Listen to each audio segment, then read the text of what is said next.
Dolphins. Mighty, mighty Dolphins.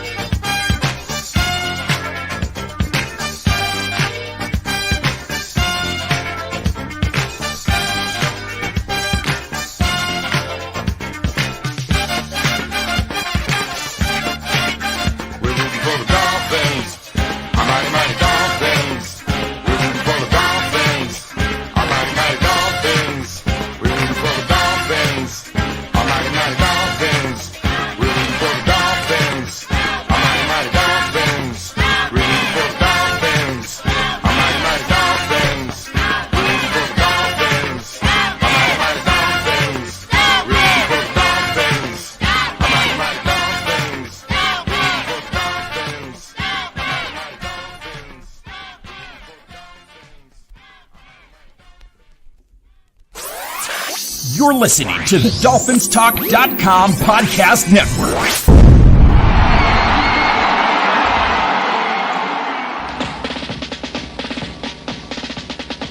Miami's got the Dolphins, the greatest football team. We take the ball from goal to goal like no one's ever seen. We're in the air, we're on the ground, we're always in control. And when you say Miami, you're talking Super Bowl. 'Cause we're the Miami Dolphins, Miami Dolphins, Miami Dolphins number one. Miami Dolphins, Miami Dolphins, Miami Dolphins number one.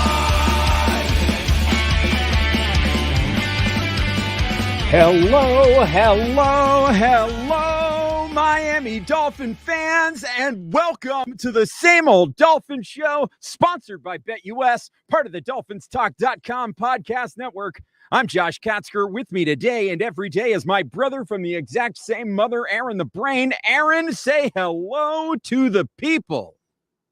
Hello to the people. I don't know if you can tell, Brain, but I am fired up. Yeah. 4 in a row, baby. 4 straight wins. And it's not just that we won the 4th straight game, because that's great. And, you know, that's a wonderful thing. It's the fact that we completely dominated the Carolina Panthers. And we completely dominated the Carolina Panthers by following the game plan that we needed to follow to a T. Not just following, but executing it.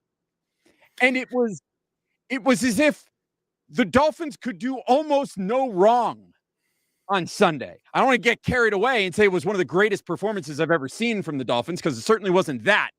But they went in, and on this Sunday afternoon, in a season where it has been a lot of slow, grinded out, kind of ugly football, the Dolphins went in and gave us a relatively stress-free Sunday afternoon with a 33-10 victory over Cam Newton and the Carolina Panthers to win their 4th straight game, to go to 5-7 on the year. I mean, that's a pretty solid situation, wouldn't you say? Yeah, I mean, Cam Newton gave us a very stress-free Sunday. It was really nice of Cam Newton to get his good game out of the way last week and give us the Cam Newton stinker that reminded us that this is not the quarterback that he was a few years back when he was winning the MVP award and taking his team to the Super Bowl. That there was a reason why he got beat out and was basically picked up off the scrap heap by the Carolina Panthers this year. That said, the Dolphins defense was outstanding in this game. Yes, was it made easier by the fact that Cam Newton had a couple of terrible decisions and terrible throws? Yes, but this was the most complete game that the Dolphins have played all year, and I mean that doesn't say much because they haven't really played anywhere near a complete game up to this point, and this was not exactly a complete game, but it was the only time this year where I felt like every side of the football, offense, defense, and special teams, played well.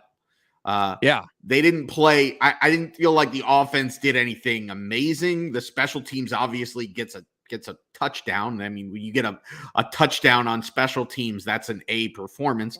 But Jason Sanders also missed an extra point, so that continues to be a little bit of a concern.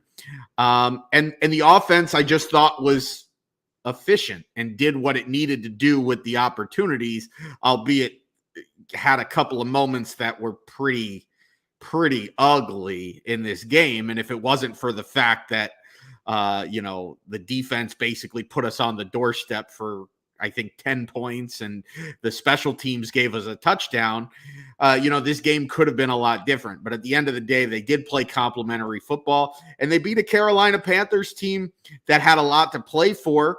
And myself included, in a lot of people thought that the Panthers were the better team coming into this game, and the Dolphins completely dominated the football game. So they really, really did. They dominated both. All three phases of the game, truly.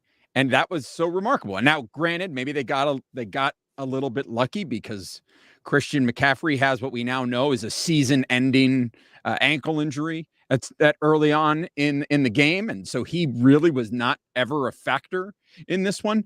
And while you mentioned the fact that Cam Newton had a bad day and made mistakes and wasn't the quarterback that was the MVP of the league, I mean, this isn't even the same quarterback that was the quarterback week 1 against the Dolphins last season when he was with the Patriots. This is just not the same guy. But the fact is, he made a lot of those mistakes because the Dolphins forced him to make those mistakes with their play defensively. They were constantly pressuring him, and that was the name of the game. We knew it going in, was that this Dolphins team needed to put Cam Newton in a position where he was going to beat us with his arm. And early on in the game, he hits that 64-yard pass to DJ Moore, and you're like, okay, if Cam Newton's going to make that pass over and over and over again today, and that's why we're going to lose this game, then fine, so be it. But you know what? That was the only moment. It was the only moment of the game for Cam Newton, really, when all is said and done.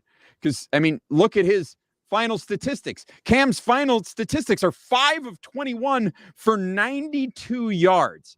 64 of those 92 yards come on that one pass to DJ Moore. The Dolphins, how about a 5.8 quarterback rating for Cam Newton in this game, which I believe this is I can't remember the exact stat that I heard, but basically this is the lowest ever quarterback rating for a former MVP of the National Football League. I mean, the Dolphins just, they brought pain and suffering upon Cam Newton all day on Sunday, and it was terrific.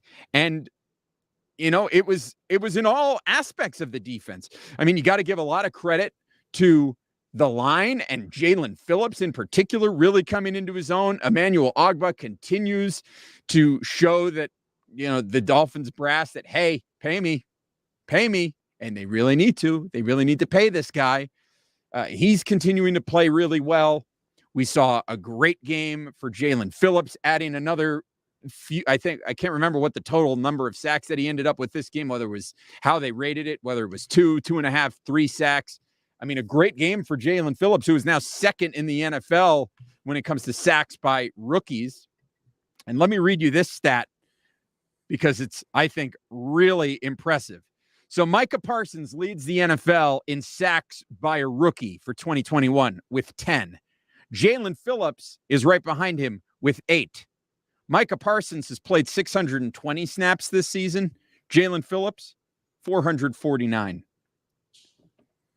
Jalen Phillips making a case for himself for Defensive Rookie of the Year, for all of the narrative and all of the work, that was going on towards Micah Parsons, and he's had a lot of praise heaped on him, rightfully so. Jalen Phillips coming on strong here in the second half of the year, and I think really coming to his own, particularly now that the Dolphins have realized what it is that he's capable of doing. So a great game for Jalen Phillips. And again, we saw it in the secondary as well, because look, we got Javon Holland getting another big interception. Xavier Howard gets another interception. Nick Needham with a pick. I mean, this Dolphins defense is really, Brain, rounding into the form that we saw a lot of in 2020 and what I think we expected to see in 2021. It's really encouraging to see them finally playing the kind of, and putting it all together, playing the kind of football that we had hoped to see. Yeah, they're definitely playing the kind of football that we wanted and thought that we would see them play all year long.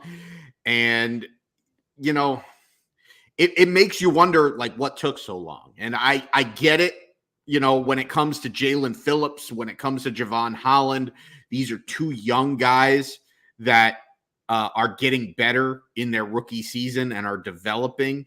And maybe there were just some growing pains that they needed to go through. And obviously we also had the injury to Raekwon Davis. Those are significant things there. But also, X didn't play up to par earlier in the year. The linebackers were not playing up to par earlier in the year.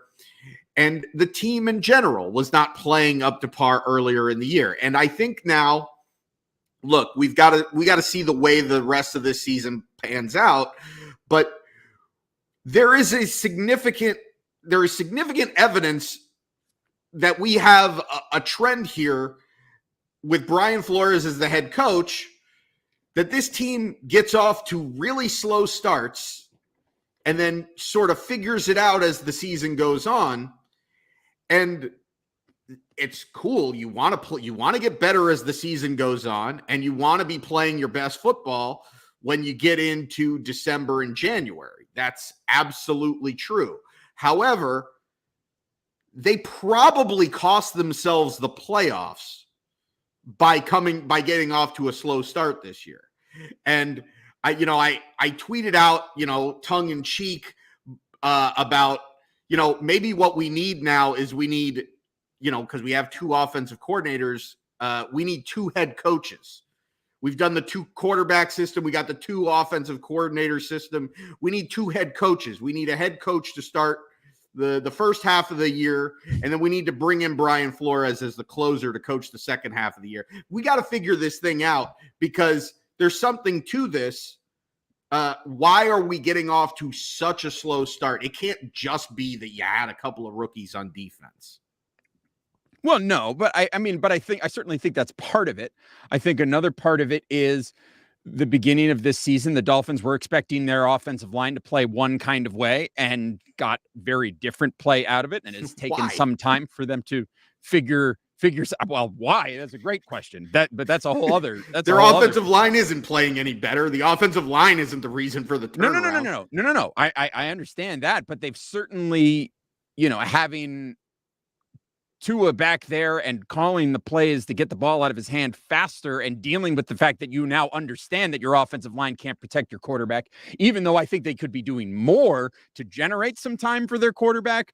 They are, they've at least come to the point that, listen, we're not going to get any protection from this offensive line. So we're going to build a game plan with that understanding in place. That's part of it. I think part of it is also the defense starting to figure things out. These young players are starting to come to terms with it. The game is slowing down for them. They're starting to understand their roles a bit more. Jalen Phillips was being completely misused at the beginning of the season as he was, getting healthy. I think you also had Byron Jones and Xavier Howard, who are not maybe fully healthy, and they have sort of come around. So I think there's a number of factors involved. This is certainly not to make excuses, because at the end of the day, you cannot afford to start 1-7, because the fact of the matter is we're living in a world where even if you believe that the Dolphins are going to run the table and finish 10-7, which there is a world in which that happens, right? That's a possibility. Even if that happens, there's no guarantee the Dolphins make the playoffs, because in order for that to happen, they still need a lot of help, and they still have huge losses to the Raiders and the Colts, who are two of the teams that are going to be competing with the Dolphins for one of those three playoff spots. And so that is a problem that the Dolphins are going to have to deal with over the course of the rest of this season as they try to make this run to the playoffs. But I am not at a point where I'm ready to have that playoffs conversation yet. I think you're right. The problem is this slow start has put the team behind the 8 ball. And what does that mean? And I want to have that conversation with you. And I want to get into the good and the bad and the ugly of this game. And we're going to do that. We're going to do that in just a moment. But first, a reminder to everybody out there to make sure that you are following the Same Old Dolphins Show on Twitter at Same Old Dolphins. I am at Amplified to Rock. He is at Aaron the Brain. And make sure that you are visiting DolphinsTalk.com each and every day, your one-stop shop for all things Miami Dolphins. And make sure that you subscribe to the Dolphins Talk YouTube channel, about to hit 2,000 subscribers. So subscribe to the channel. Turn on the notifications bell so you get notified every time we go live, and smash the like button. Everybody watching on YouTube now, go ahead, click that like button. We appreciate it very, very much. And of course, download, rate, review, and subscribe to the show on Apple Podcasts, Spotify, Stitcher, and everywhere you find your podcasts. We appreciate it. And then we appreciate you leaving a 5-star review, 5-star rating, and a positive review. That is very, very helpful. So, Brain, let's dive in to some of this good, bad, and ugly from this game. We'll start with the good because I think there is quite a bit of good. So where do you want to start? I know where I want to start. And if you're watching on YouTube, you probably know. Ryan Tannehill? It's not Ryan Tannehill. It's the new 17, baby. It's Jaylen Waddle. Because Jaylen Waddle, my goodness. How about 9 receptions for 137 yards and a touchdown? This man is coming into his own, and we got to see a little bit of the afterburners turned on in this game. We got to see a little bit of that Jaylen Waddle speed burst. This guy is legit. This guy is great, and I am really, really pleased with the wide receiver that the Dolphins took at number 6 overall in the 2021 NFL draft. Yeah, and not only did you get a great receiver with that pick, but you had a lot of people that, were criticizing the Dolphins for trading down and then trading back up and taking Waddle and saying, well, they could have just stood pat at number 3 and had Jamar Chase, or they could have had Kyle Pitts. And Pitts and Chase are great players as well. I think you're splitting hairs, and that was the argument that I think that I tried to make, and a lot of people made going into the draft, is that you'd be happy with any 3 of those players. And I think that's the case. That's kind of shown to be true, that I think we'd all be happy with any of those 3 players. But that said, if you're going to be happy with any of those 3 players, then give me one of those players plus a first-round pick, and I'm going to take that all day. And that's what we got in Waddle. And at the end of the day, Waddle might end up being the best of all of them, because honestly, what Waddle is doing right now, in spite of not getting thrown the ball downfield, is really impressive, because he's getting better and better each week at making contested catches, at finding ways to get open in space on short and intermediate routes, breaking tackles, just being a more physical player than I think any of us thought that he was going to be. He's everything that you want in a receiver right now. And so I agree with you. Waddle was the bright spot of this game, was the best player on the field for the Dolphins. But if I have to go somewhere else, look, you can't be upset when you look at the numbers and the efficiency with which Tua played the game. So you got to give credit to the guy throwing Waddle the football. Tua had himself a very good game in this one. And look, you can watch that game and say, hey, there weren't a lot of really impressive throws. And every week we kind of realize that. But what we're seeing more and more is the consistency of Tua getting the ball out quick, putting it where it's supposed to be on time. And he's getting better, and he's getting better week after week after week, and he's trending in the right direction. So look, Tua deserves some credit. This was this was his best game, I thought, of the season, and probably his second best start of his career, probably save for that Arizona game last year, just because he was just really, really efficient in this game and didn't really he had the fumble on the sack, which, look, you can get on him for fumbling, but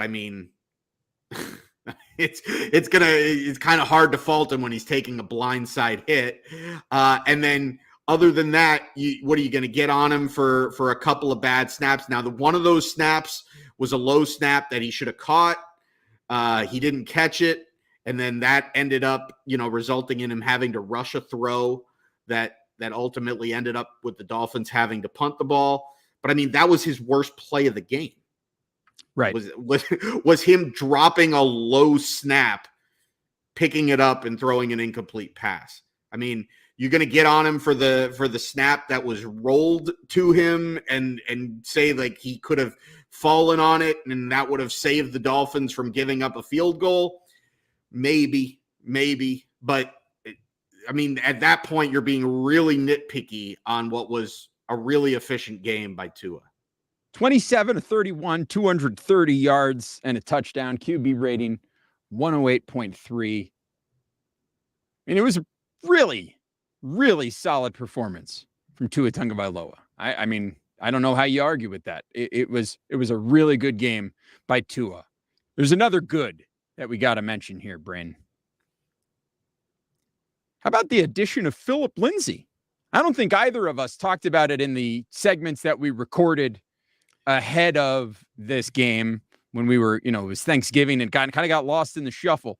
But Philip Lindsay, 12 carries, 42 yards, averaging 3.5 yards per carry. His longest was 9 yards. But it was more than just that. This guy was also in there pass blocking. He was out. The pass protection was really great from him. And I mean, you look at Philip Lindsay and you looked at how the level of dynamic, decisive running that he showed in this game. I mean, I don't know that it's a terribly hot take to say that Philip Lindsay is now the best running back on this team. I don't know if he's the best running back on the team, but he had the best play of the game from any of these running backs. And that's saying something when one of your running backs had 2 rushing touchdowns, and one of them was a pretty nice rushing touchdown by Myles Gaskin. But the best play of the game by any running back on the Dolphins was on the 57-yard pass from Tua to Waddle, where Philip Lindsay picked up the outside rusher and came up with a key block. Because if he doesn't come up with that block, that 57-yard pass does not happen. And in fact, it's going to end up being a sack. And you're looking at a totally different football game at that point. I mean, that was one of the biggest plays in this game. It was the biggest play by the offense in this game. And it doesn't happen without that block by Philip Lindsay. And we've talked, and that's actually been one part of the game where the Dolphins have really struggled this year has been running backs in pass protection. So for him to come in and make such an impact on that play, it's huge. It can't be understated. Yeah, and if you haven't heard his post-game media availability talking about what that means to him and why it's so important to him, you got to go out of your way to look it up. I mean, really every aspect of the Philip Lindsay post-game of media availability was pretty amazing. What a character. What a guy. I am so glad to have him as part of the Miami Dolphins. This was really just excellent. And I'm really, really pleased to have Philip Lindsay as part of this team. Brain, what other good stuff you want to talk about in this game? Obviously, got to talk about Javon Holland, that secondary continuing to do work. I mean, the defense really shutting down the Carolina Panthers exactly the way that you would have game planned it. Look, you can't say enough good things about the way the defense played in this game, really, save for one play where they were in zero coverage. And I don't really know what happened to X on that play. I don't know if he didn't know the coverage or he was going to read an out route and the receiver just took off and he got kind of caught on his heels a little bit. I'm not sure what happened on that play. But aside from that one long pass to DJ Moore, this defense played lights out all game long. So, I mean, it's hard to single anybody out and say this guy, I mean, because they all really played well. Phillips played well. Agba played well. Wilkins played well. Duke Riley Duke Riley, hell of a game. Duke Riley had himself a game with his, limited snap count, which just begs the question, it made you wonder watching Duke Riley out there. And really this season, maybe the Dolphins ended up overpaying for Jerome Baker, but that's another conversation for another day.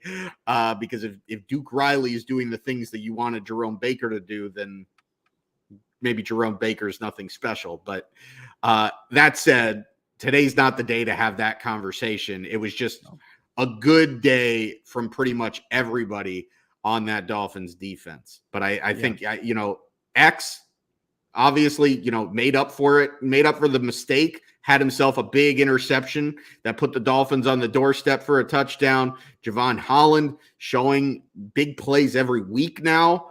It's reasons to be excited. And the fact that they had that kind of game without Brandon Jones, who's, kind of a key piece to this secondary, particularly when they go the zero coverage and they bring pressure off the edges from the secondary, and that they were still able to get pressure on the quarterback. It's a good thing. Yeah. I'm sure you could get really nitpicky and find things to be negative about in that defensive performance, but this isn't the show for that. And trust me, we're as cynical and as quick to call out the negatives as you can get. And, there's just not a lot of it after this game. And in fact, as you look at the bad, I don't even know what you say is bad in this game. I mean, Austin Reeder, I guess, is bad. Jason bad. Sanders missing an extra point is bad.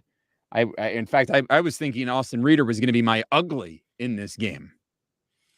Well, I'm going to say that Austin Reeder is the bad.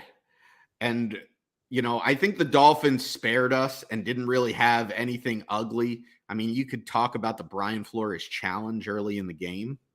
That I guess is kind of bad. That was kind of ugly. But I also don't think a lot was made about that being such this horrendous challenge. But to me, watching that in real time and even watching it in the review, I didn't think it was going to get overturned because I didn't think there was anything conclusive that was going to overturn it. But that's potentially a huge play, a turnover in the opposing team's 20-yard line early in the game to set the tone. It wasn't to me, it's a big play. It's worth the timeout because you never know what's going to happen on these challenges. I mean, Brian Flores is terrible at these challenges, so just the fact that he challenged it should have told you that he was going to lose it. But I didn't care that he burned a challenge there because if that goes his way, even if there was a 20% chance that goes his way, it's a huge play early in the game to change, to set the tone on things. What ended up happening is we ended up blocking a punt. Right. So, that ended up being the huge play. But what happens in this game if we don't block that punt? I mean, completely different football game. Potentially. But Dolphins continue to look good, on offense. Things are clicking. Tua coming into his own. It's really great. And you love to see it. Now, I'm not going to be one of those people out there on the internet thumping my chest and going at the negative people, the people who think that Tua is definitely not the answer. I'm not going to go out there and try to start a fight with somebody. It's one thing I wish Dolphins fans would not do so much of is be, pitting two sides of the fan base against each other, whether it's Tua is definitely the answer or Tua is definitely not the answer. I wish both sides of that argument would just leave it alone and let's just see how things go. Let's see how things play out. Don't be so in one camp or the other that you can't see things objectively, because at the end of the day, this was objectively a very good performance from Tua Tagovailoa on Sunday. And I think this performance is going to begin to change the national media narrative surrounding this guy. Now, I don't buy a whole lot into it anyway, because I'm not one of those people that really cares what the national media thinks. But I know there are a lot of people out there who do. And I think for those people, I think eyes are going to be opened as far as this goes, because this was a very solid performance. This was a solid performance, but here's the thing. I don't know if every fan base does this, if this is just a Miami thing or if this is just in general an NFL thing, because, the sample size with things, one game being hugely important, that just the opinion, the need to form a sweeping opinion, coming to some huge, massive conclusion every week just baffles me, because 2 weeks ago, even coming into this game, but especially just a couple of weeks ago, you could have asked the majority of people in the national media, and I think even the majority of the fan base for the Dolphins, and most people would have said, I really don't think that Tua is going to be the guy. Maybe he could be, but right now I really don't think he's the guy. And most people we're sitting here, we're talking about Deshaun Watson, we're talking about Aaron Rodgers, we're talking about Russell Wilson, we're looking at quarterbacks that could possibly be drafted. What can we do with other quarterbacks? Looking around the league, looking at what our options are going to be. And Tua goes out and has a good game. Really doesn't make any wow throws. He makes a couple of really nice throws. I thought the touchdown pass to Waddle was his best throw of the day. Obviously, the 57-yard pass to Waddle, because he hit him on stride with the accuracy, allowed Waddle to get the big run after catch. That was big too, but it's not like it was like a wow throw. I mean, it was just a little 5-yard slant that, Waddle did what he needed to do afterwards, because Tua put it on the money, as he should. But we didn't really have any. I mean, we had one long touchdown drive. Aside from that, we had some other drives where we were gifted the ball deep in Panthers territory. We had the benefit of some penalties. We got a special teams touchdown. We had a 10-play, 19-yard drive that led to points. I mean, what a Dolphins drive. 10 plays, 19 yards. I mean, and it took like 6 minutes off the clock. Yeah, and it served its purpose, but it just goes to show you, when you look at the totality of this game, like, Tua had a very efficient game because he put the ball where it needed to be and he didn't make the big mistake. And at the end of the day, that's what they asked him to do. But are we really ready to all of a sudden crown him because he had like a couple of games where he had like 80% completions when the majority of his passes are coming, less than 10 yards? I like it, because what's going to happen is the same people it's not going to be the same people. Right now, the Tua haters are going to be quiet for about a week or two. And the Tua lovers, the Tuanon or whatever, are going to be the really loud people that are going, where are the haters at? Well, Tua's the guy. He's the man. And then he's going to have a game where he throws a couple of really ugly passes, where his arm strength is challenged, where the Dolphins have to, come from behind, and he's put in a situation where things aren't very easy for him. And maybe he makes a couple of mistakes, and then people are going to say, we need to go get Deshaun Watson. We need to go get this careening back and forth. It's just silly. You look like an idiot if you're sitting here saying one way or another, like, Tua is the guy. He's going to be, a franchise quarterback for the next decade. Or if you're one of these people that says that, Tua just absolutely isn't it. We need to go out and get ourselves a real quarterback. Both sides are they're wrong. Like, I mean, they're guessing. You're just rushing to a conclusion to try to be the person that said this first, but you need to let this thing play out. At the end, the truth of the matter, as it most of the time is that it lies somewhere in the middle. Tua has been pretty solid. Yeah. And over this last stretch, since he came back from the injury, he's had probably his best 3 or 4 game stretch as a pro.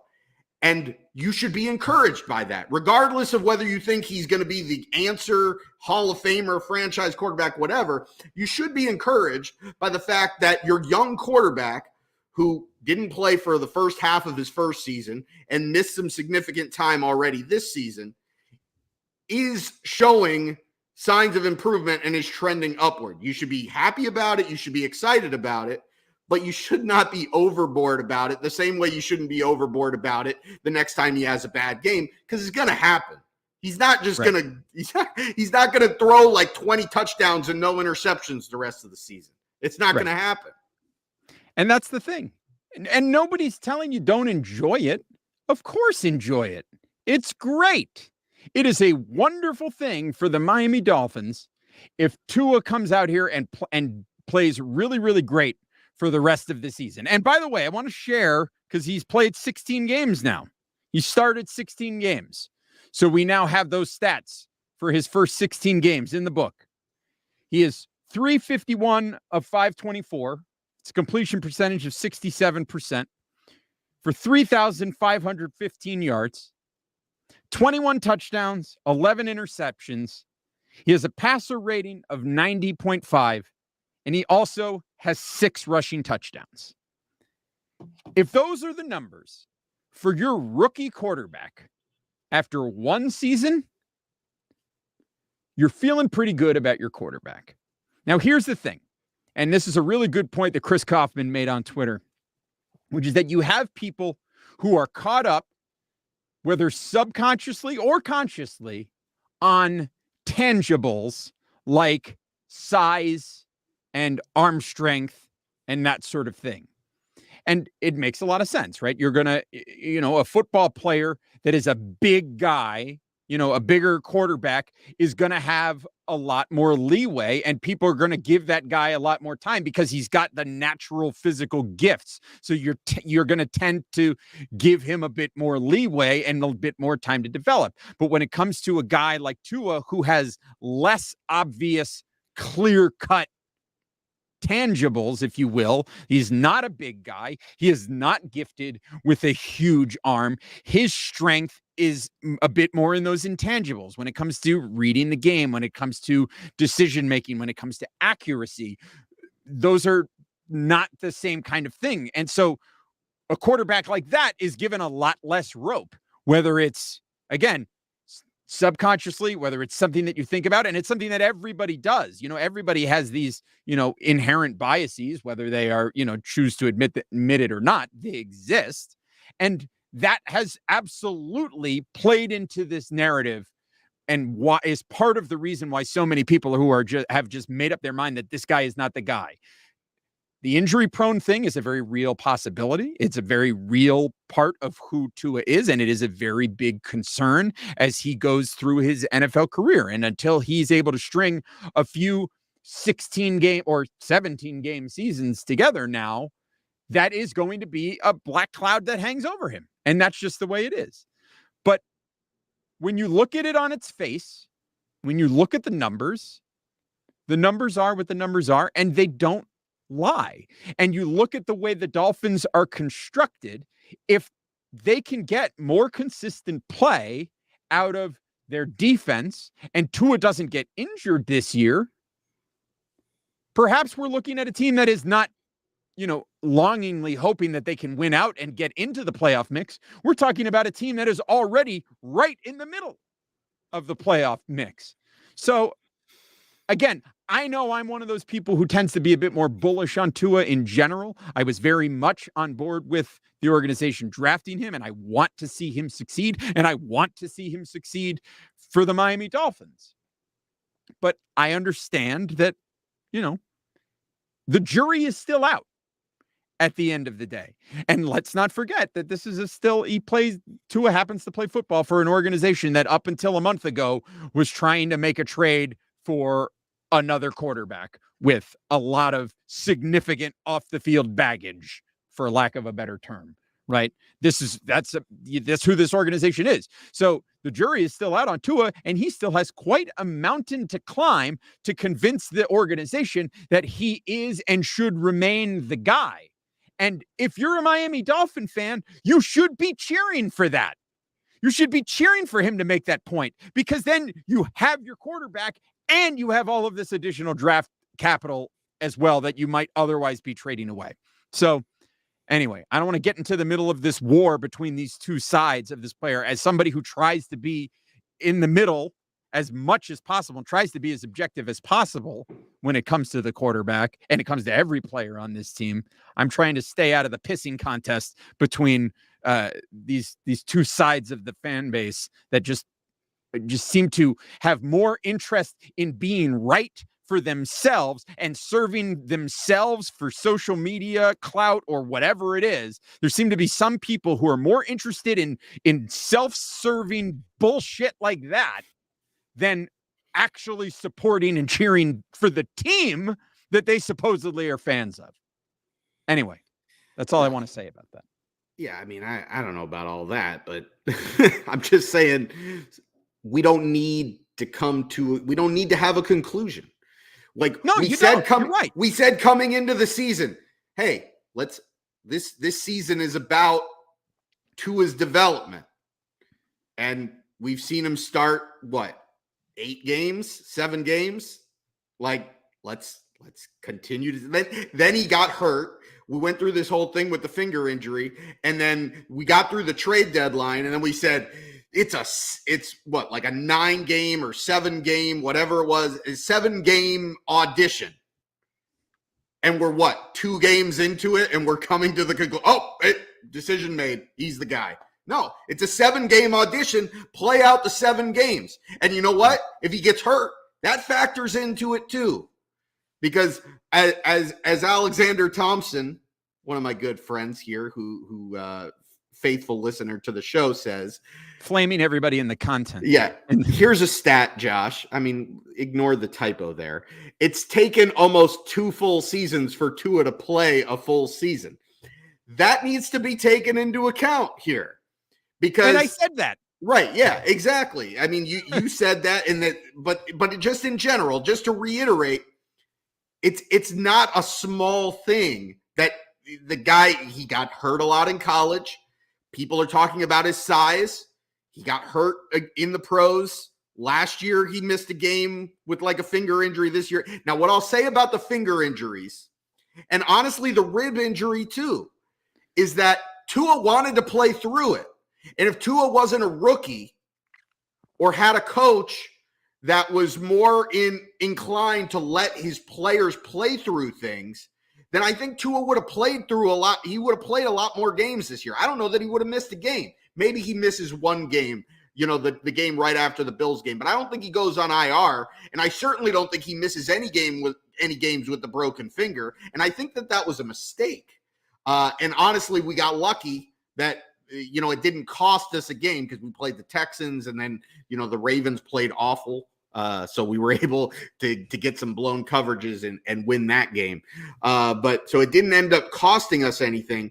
But I don't think Tua misses any of those games, certainly not the games with the broken finger, if he's got a coach that, A, believes in him, and 2, is more inclined to let players play through things. Because I'll tell you one thing, Tua wanted to play through his broken finger, and Will Fuller's missed 9 games in a row with a broken finger. Well, we got a finger injury pandemic here with the Miami Dolphins. I don't think it's a finger injury with something's going on there. There's something happening behind the scenes there. There's no way this guy's missing 2 months with a broken finger. There's just something weird. He completely destroyed his finger. Apparently it's really bad, but I think there's more to it than that as well. I mean, if you remember when he missed the game because of the off the field issue early in the season, Reason, who does the finish line here at DolphinsTalk.com, reported that he had heard some things, that there was some stuff going on off the field that he said he'd be surprised if Fuller played it down for the Miami Dolphins based on what he had been hearing about what was going on. Well, now we've got this finger injury and he hasn't played a down, and it's so. I don't know. I don't want to get into the conspiracy theories and don't want to put my tinfoil hat on just yet, but it's pretty concerning. But either way, if you're a Miami Dolphin fan and Tua puts up Dolphins are now 5-7, so they got 5 more games this season. If Tua puts up 5 more performances like he just put up against the Carolina Panthers, a team, by the way, that was the number 1 pass defense in the NFL coming into the game.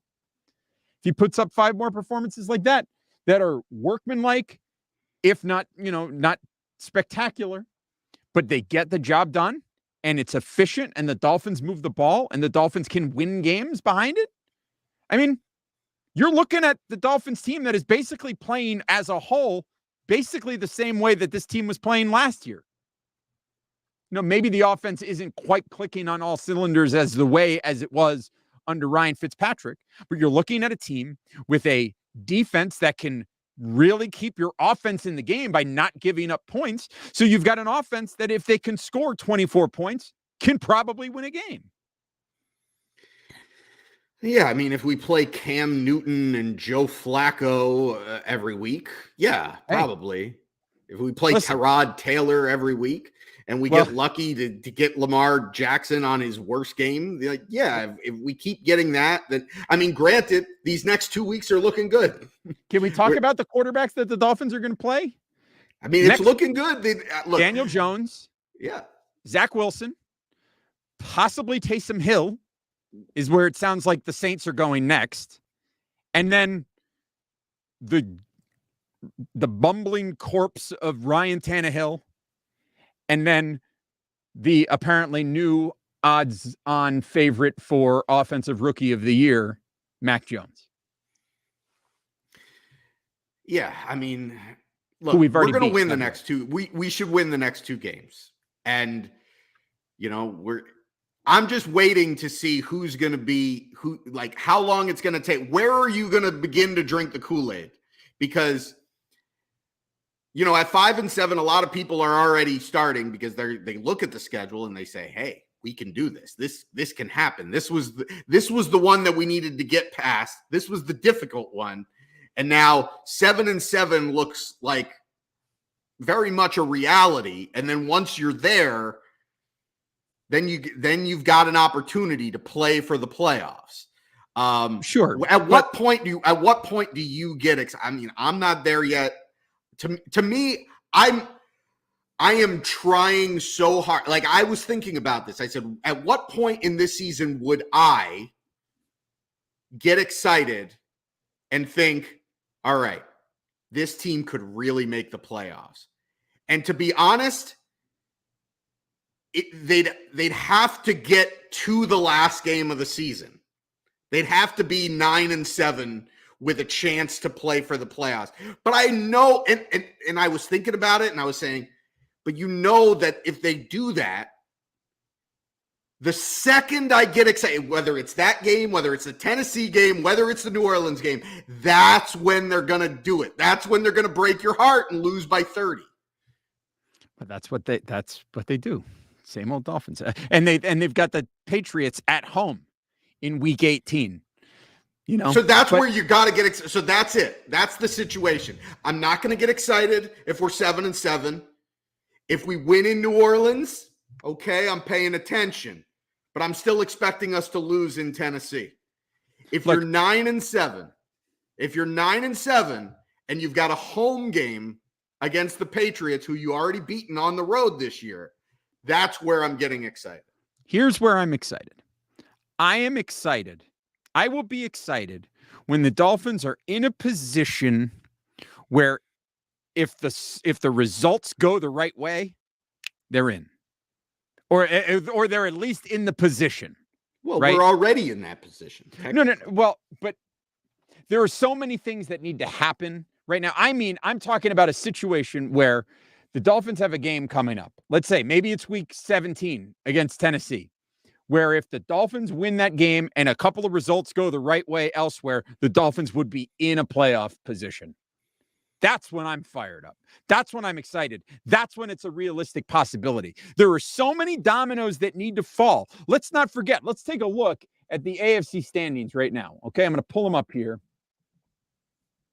Looking at, I think there's like 13 teams currently ahead of the Dolphins, right? So currently the Bills. So first of all, you got your division leaders, the Patriots, the Chiefs, the Ravens, the Titans, right? There are currently ahead of the Dolphins, the Bills, Chargers, Raiders, Broncos, Bengals, Steelers, Browns, Colts, all ahead of the Dolphins. Okay. Now, the Raiders and the Colts currently hold tiebreakers over the Dolphins because they've defeated us, right?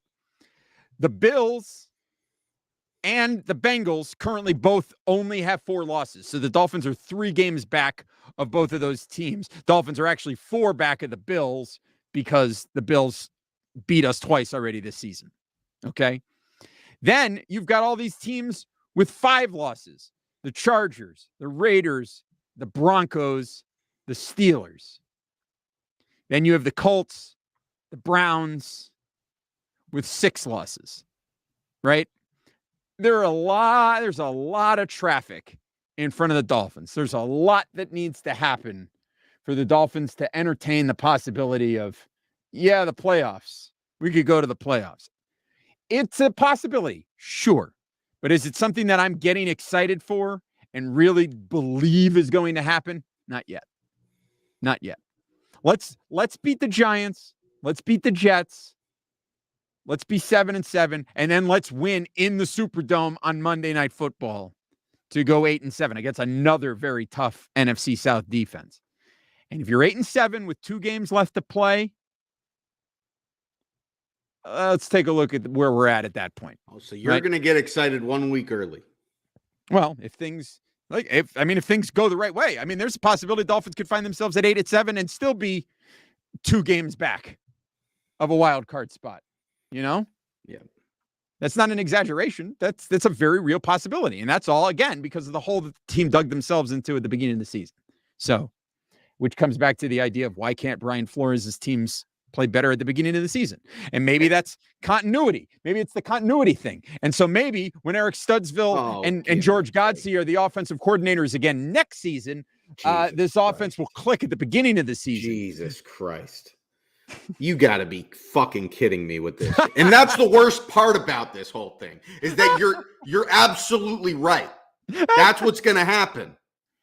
They're going to look at it and they're going to say, "Oh, like we really came into our own offensively. Tua started to play well. These offensive coordinators are really growing. These offensive coordinators blow.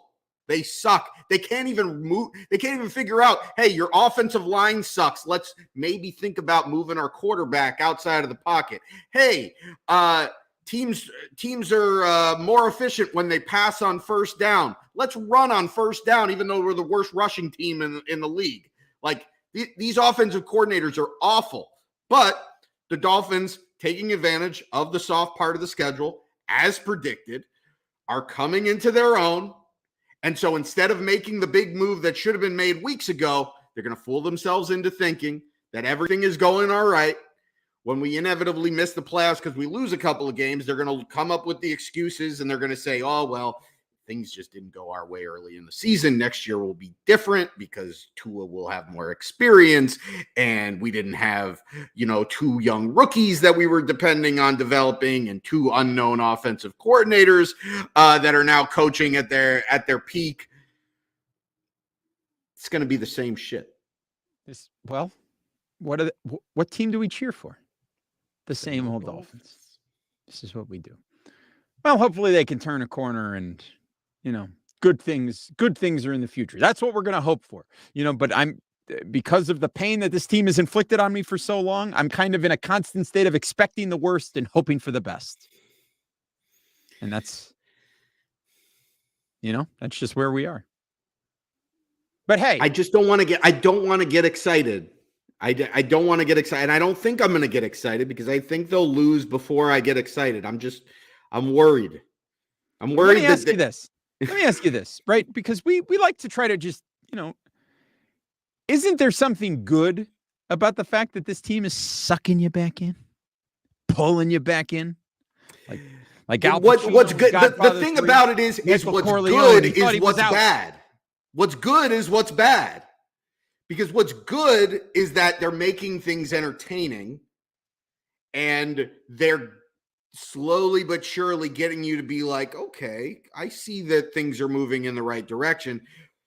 But that's what's bad because it's completely skewing the reality of the situation, which when you look in the big picture is that they really haven't been moving in the right direction, and they really should be a winning team right now.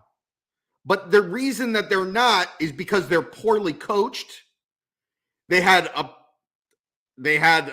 poor scheme, a poor idea in building the coaching staff. They lost. I mean, look, the Jaguars, the Falcons at home, those are awful losses. You win those 2 games and you're 7-5, and you're literally in the playoffs right now. Because when we looked at the schedule and we said, the Dolphins should really be 9-5 going into the last 3 games of the season, and then that will determine their season. And they really should be there when they win these next 2 games. But they screwed themselves because they lost really, really awful football games. And you could blame it on whatever you want to blame it on, but the fact is that they're just not good enough.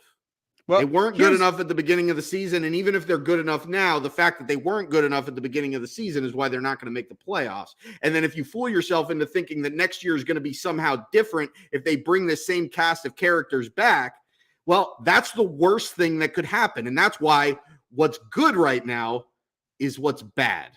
Well, here's what I'll say, because, I think a lot of expectations externally from this organization were playoffs. And I think that was possibly a lot of expectations internally as well. But I want to share a point that was made by Mr. Ballgame, who's watching the show tonight. He says they don't need to worry about the playoffs. They need to focus on just getting better. And I think that is absolutely... Of course they need to focus on getting better. But I mean, what are we going to do as fans? We're going to take it like it matters if we take it 1 game at a time? I don't care. I can look at the whole damn season and go down the line. It's not going to affect what the Dolphins do. Do the Dolphins need to take it 1 game at a time? No. Sure. But we're doing a Monday night podcast. We're not allowed to speculate. I mean, who cares? You want us to break down the game against the Giants on Monday and say, hey, on to the Meadowlands, even though it's a home game. On to the Giants. Well, it's going to be like the Meadowlands, but that's a whole other story. But I think the point is what we realized when this team hit 1-7, when this team falls to 1-7, at that point, the focus is evaluation. The focus is who are the players on this team that are going to continue to be pieces of this team next season? Who are these? Are any members of this offensive line, as horrid as they have been, are any of these guys going to be on this team next season? Probably not, but let's evaluate.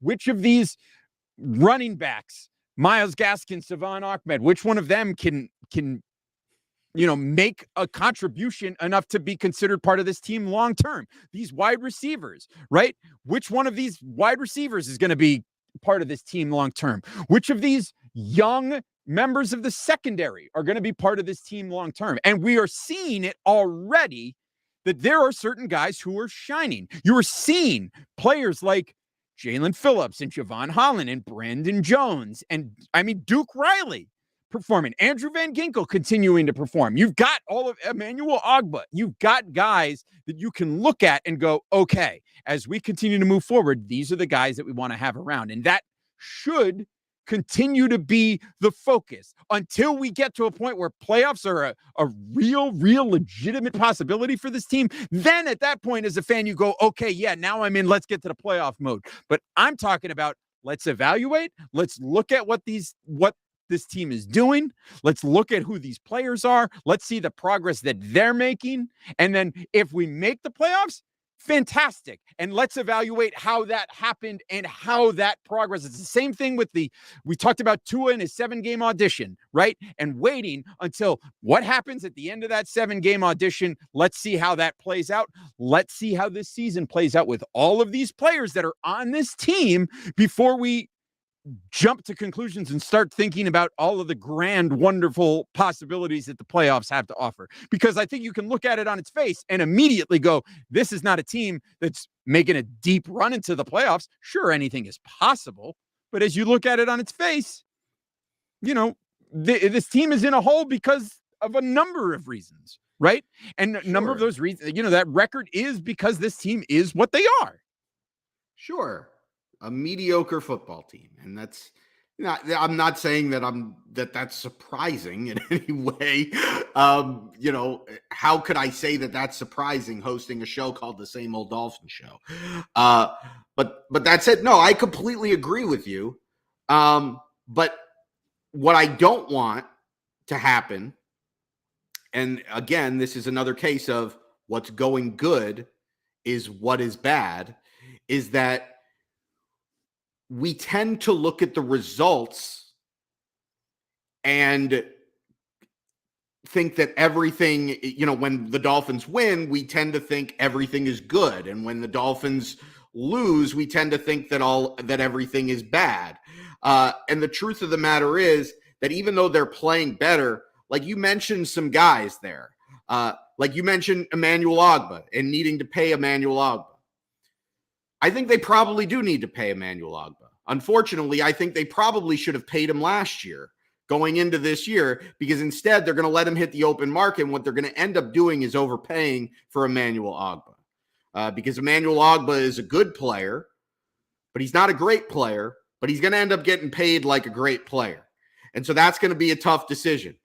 Mike Gesicki is another guy that is a very good player, but I don't know if he's a great player, but the Dolphins probably need to pay him, but probably should have paid him last year, and he probably should have gotten a discount. But their mismanagement of situations like that and not having foresight and instead overpaying for Jerome Baker and overpaying for Byron Jones is going to put them in situations where they're going to have some tough decisions to make. And so it's important to evaluate. I mean, Van Ginkel's been disappointing, man.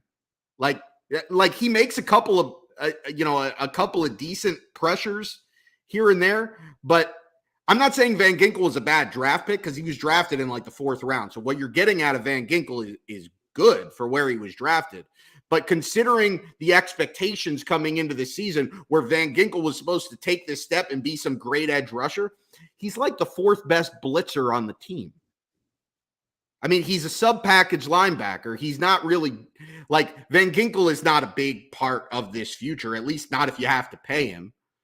I think that's fair. And like Christian Wilkins, are we going to pay Christian Wilkins for being a pretty good defensive tackle? But what are we going to pay him? You can't pay all these guys.